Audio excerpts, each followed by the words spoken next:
There is no easy solution to aphids. I get asked about this nearly every week, and I'm not going to lie to you and pretend there's a magic spray, but I am going to show you what actually works for me and explain why the thing most of you probably reach for might be making the problem worse. And I should say up front, I've recommended neem oil in earlier videos. I've used it myself, and if you're using it, I'm not here to tell you to stop. It works, it kills aphids, there's no argument there. But over time, I've shifted my own preference away from it. And in this video, I'll explain why, and you can make your own call. Let's start with what neem oil actually is, because I know a lot of you are using it. Neem oil comes from the seeds of the neem tree. It contains a compound called azadirachtin that disrupts insect feeding, molting, and reproduction. It's effective against over 200 insect species. It's organic, it breaks down quickly, ultraviolet light degrades it within a day or two. And it's marketed as safe for beneficial insects. However, that last claim is where it gets a little complicated. The marketing says beneficials aren't harmed because they don't eat plant foliage. Ladybugs eat aphids, not leaves. On the surface, that's true. A ladybug walking across a neem-treated leaf will probably be just fine. The adult beetle is tough enough for incidental contact. But that's not the whole picture. A study by Ahmed, Ossiwatch, and Basadow, I hope I'm pronouncing that correctly, published in the Journal of Applied Entomology in 2003, tested 3 different neem oil formulations on beneficial insects. Ladybug egg hatchability dropped by over 40% when the eggs were sprayed. Green lacewing egg hatchability dropped by nearly 28%.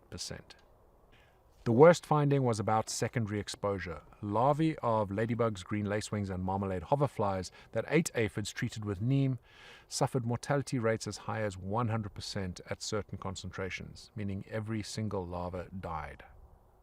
A separate study by Khan and colleagues in 2015 found 80% mortality in zigzag ladybug eggs treated with neem. Only 13% of the treated eggs produced adults.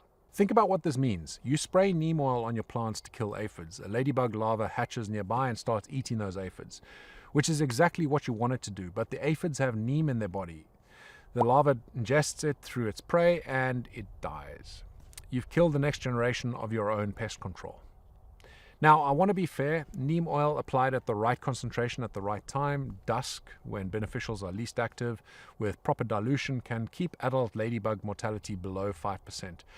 That's from research looking at 0.5 to 1% concentrations. But the cumulative effect over a season is the concern. Each application chips away at the beneficial insect population. And aphids reproduce much faster than their predators. They bounce back first, every time.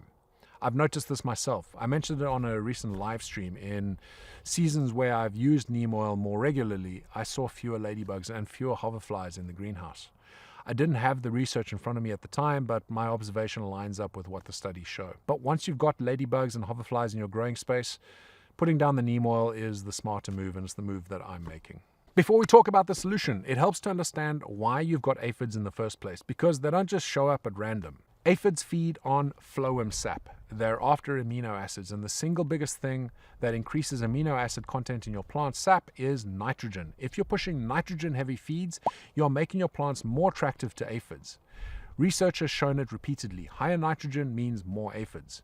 Faster reproduction, longer lifespans. Stressed plants get hit harder too. A plant that's been underwatered or heat stressed while being heavily fed is the worst combination. And soft new growth, exactly the kind that high nitrogen encourages, is what aphids target first. And if you've got ants, they're actively farming the aphids and protecting them. But the nitrogen link is the one that most growers don't really think about. Which brings us to the actual solution. Ladybugs. Everyone's favorite insect, and for a good reason. A single adult can eat 50 to 60 aphids in a day.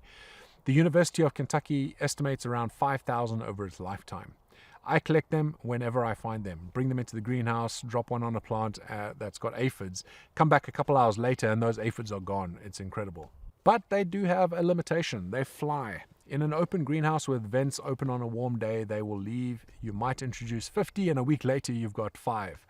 Release them in the evening and they're less likely to fly off immediately, but there's no guarantee they'll stay. Ladybugs are your first line of defense. They're not the whole strategy. For that, you need hoverflies, and most people have no idea what hoverflies actually do. Adults eat nectar and pollen. They're pollinators, which is fantastic for our plants to get them pollinating. But female hoverflies lay their eggs directly in or near aphid colonies. When the larvae hatch, these legless maggot-like things, they start eating immediately.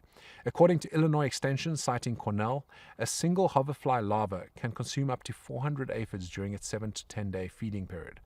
Some species can eat even more. A 2023 study published in Frontiers in Plant Science tested hoverflies in greenhouse crops. On melon, they suppressed aphid populations by 54 to 99%. On strawberries, 50 to 70%. The other advantage in a greenhouse, the larvae don't move far. They stay where the eggs were laid, right on the plant where the aphids are. In an enclosed space, hoverflies are more reliable than ladybugs because they don't fly away looking for better opportunities. So, how do you attract hoverflies? This is where the marigolds come in. I grow French marigolds in my greenhouses and polytunnel, more this year than I've ever done before, and for two reasons. First, the volatile compounds. Researchers at Newcastle University published a study in PLOS 1 in 2019 identifying a terpene called limonene that French marigolds release. Now, whiteflies find it repulsive, and in a greenhouse where the air is relatively still and the compounds stay concentrated, marigolds deter several pest species. Second, and more importantly, the flowers attract hoverflies, ladybugs, and parasitic wasps. Open flowers provide the nectar and pollen that adult hoverflies need. The hoverflies come for the flowers, see the aphids on your chilies, and lay their eggs right there. Self-sustaining pest control. Use single bloom or open center varieties, not the tightly doubled types. Double flowers look nice, but the insects can't really get to the pollen. Plant them among the chilies, not just around the edges. The closer the nectar source is to the pest, the more likely the hoverflies are to set up shop in the right plants. Now, in terms of how I do this at scale, I pot up the marigolds and place them on my benches in my greenhouses right alongside the chili pots. In the polytunnel, I have them in raised beds and dotted among the pots as well. If you're growing fewer plants, you can be even more targeted. Put a marigold next to every 2 or 3 chili plant. In a small greenhouse, you only need a handful to create the effect. And honestly, at a smaller scale, you can manually relocate ladybugs more effectively because you can keep a closer eye on where the problems are. One last thing, and it's the bit that feels wrong. Don't try to wipe out every single aphid. If you remove the entire aphid population, you remove the food supply for the ladybugs and hoverflies. They leave, or they starve, and the next time aphids arrive, and they always arrive because they're windborne, you have no predators in place. I talked about this on a recent live stream. I had a moment last season where the ladybugs in my germinator were so effective, there were no aphids left, and I worried about what they were going to eat. That's the right instinct. A small managed aphid presence is the cost of having a resident army. Your goal isn't 0 aphids. It's a system where they never get the upper hand. If you found this useful, hit the like and subscribe button. And until the next one, thank you so much for watching and stay spicy.